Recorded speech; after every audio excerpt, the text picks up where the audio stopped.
Welcome back to the Railroad Yard and Hubcap Hobbies. Today I've got another great collection of trains fresh from the auction to show you guys. Before we get started, I want to make a special announcement. Our new website has just launched. It's the railroadyardandhubcaphobbies.com. The web address is just therryard.com, and it's going to have all sorts of trains for sale. A lot of the ones that are showcased in these videos will be up there for sale.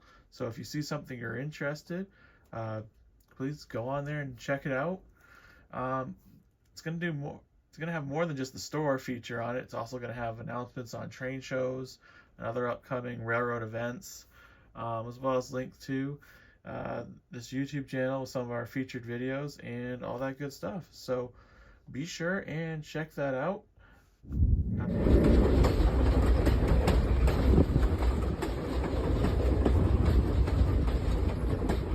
So first up, we have these little log cars. Seems like everyone up here in New England has some sort of logging operation on their model railroad layout. These are real little mini logs, with the exceptions of the ones here on this Caterpillar flat car. If it doesn't roll away from me, but look at this. These are fake logs. They're like a ceramic material. They kind of look like kind of look like dog treats to me, but they work. Although up here you can just go in your backyard and pick up a few logs, but yeah. Moving on. So here's the first thing I wanted to show you guys. This is the Fundy Northern Railroad. And I know it looks like just another brown boxcar, but I thought it was interesting because it serves southern New Brunswick, which is pretty close to my home here in Maine. So this is the first one that I've seen with this road name. So I thought it was interesting, a little bit different. All right, so here's the first box to go through. Let's see. Mason Valley caboose. I'm not sure if that's a real road name or not. I've never heard of it. It could be somebody's fictitious railroad. Let's see. Well, here's a Penn Central car with a load of pipes. And we even got the little metal chains here. So that's always kind of cool. It's also got metal wheels, so that's always good. So it's a fun piece of rolling stock. We got a crane to go along with all those lumber cars that we showed you earlier. Woodside Lumber Co. You can mount this on a flat car or just any tower, whatever you want. So options, right? Let's see.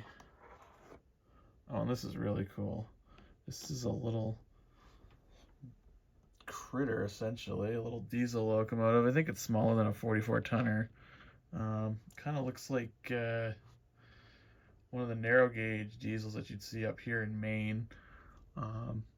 Best part about it, too, is if you look underneath, it has DCC on board.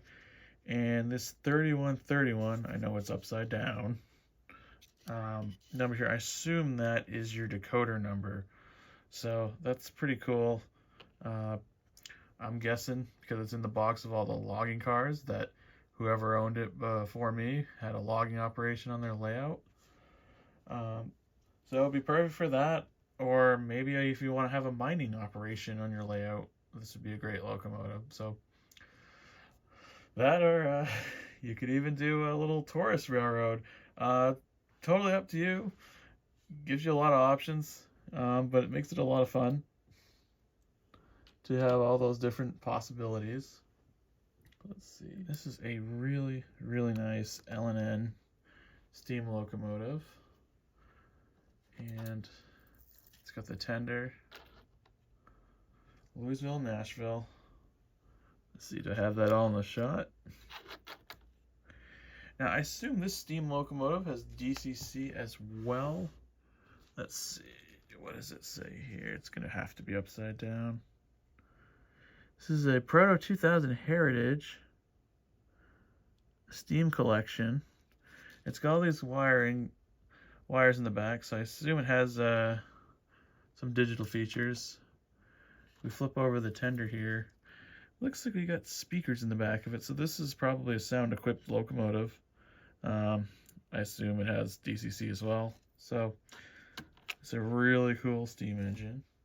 Just unbelievable detail. Now this I was super excited about.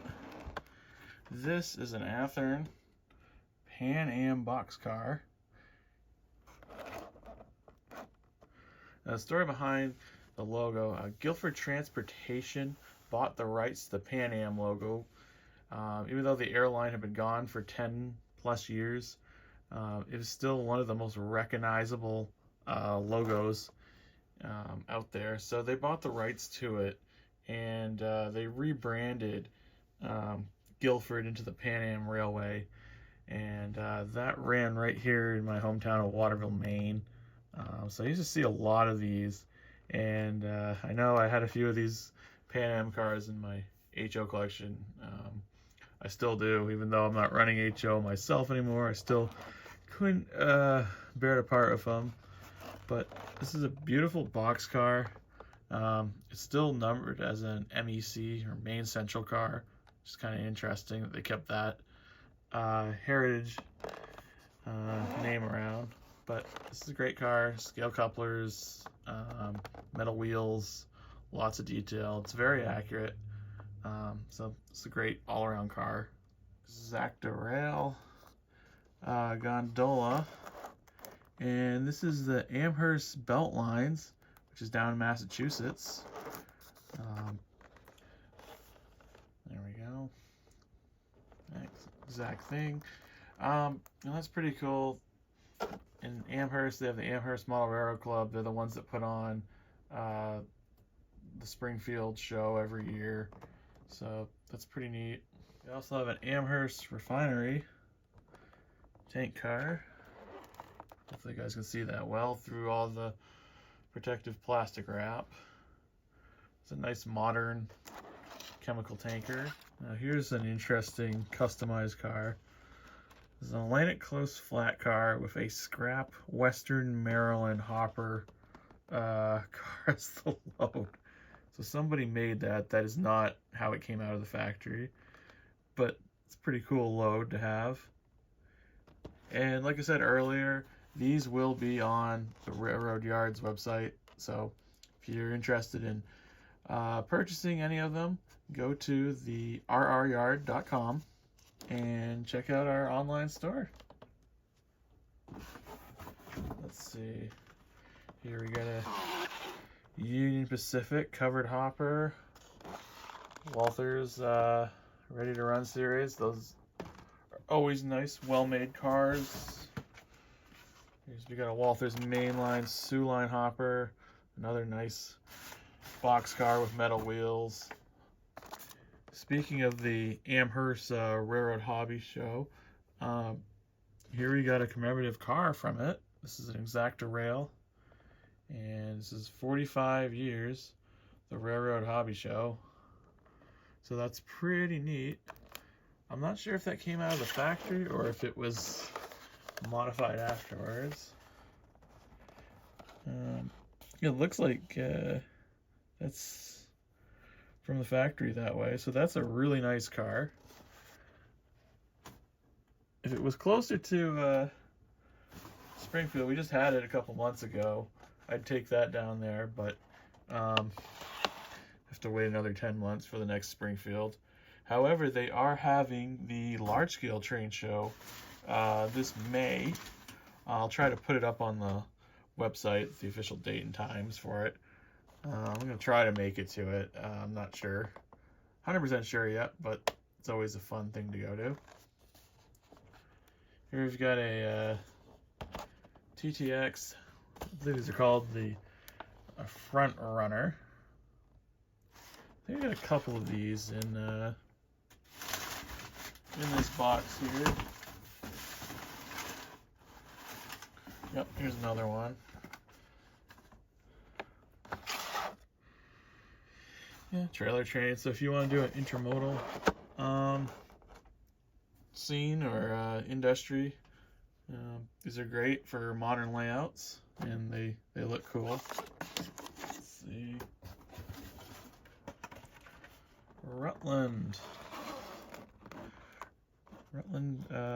cupola caboose. This is great. You don't see a whole lot of Rutland rolling stock. I know it does have a very serious fan base, and it's Rutland, Vermont. They've got a really cool color scheme. It's awfully close to Main Central colors, but it's a really nice looking caboose. So if you model that region, that's what you need. Speaking of Rutland, here's the covered hopper to go with the caboose.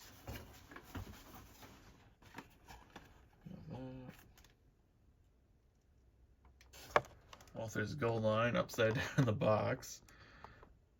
Another chemical tanker. Another mainline car. This is Lehigh Valley.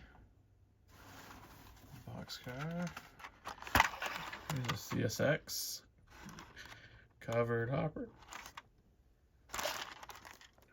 There's a bit of a mystery box. I know it says on there, but let's see if that's actually what's in there. Yeah, this looks like a track cleaning car. This is a really good one because it's got the weight in it. So, you know, track cleaning cars, the heavier ones are better because it puts more pressure to scrub a track. And you can get a cheap little lightweight one, and it'll take some of the debris off your track. But a heavy duty one is going to do a lot more work. I like to tell people when it comes to track cleaning cars, they're great, but they're not going to get you out of cleaning the track every once in a while. They'll reduce the amount of scrubbing and work you have to do, but you're still going to have to clean the track. That's just the reality of it. Moving on, here we got a Jersey Central covered hopper.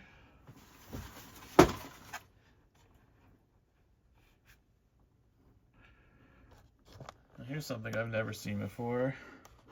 It's a Dry Hill Terminal Railway serving the eastern states. Boxcar. Celebrating 20 years. That's different. If you know more about that, please put it in the comments. I'm curious, you know, wanting to learn from you guys as well. Another Rutland hopper. This car right there. Walther's. It's supposed to be a blacksmith car. Let's see if that's what's in there.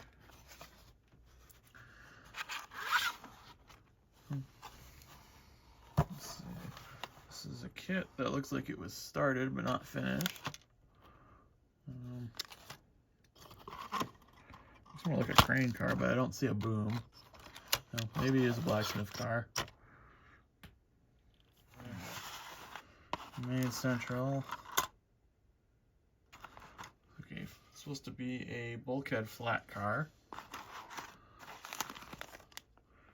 So, looks like it's there.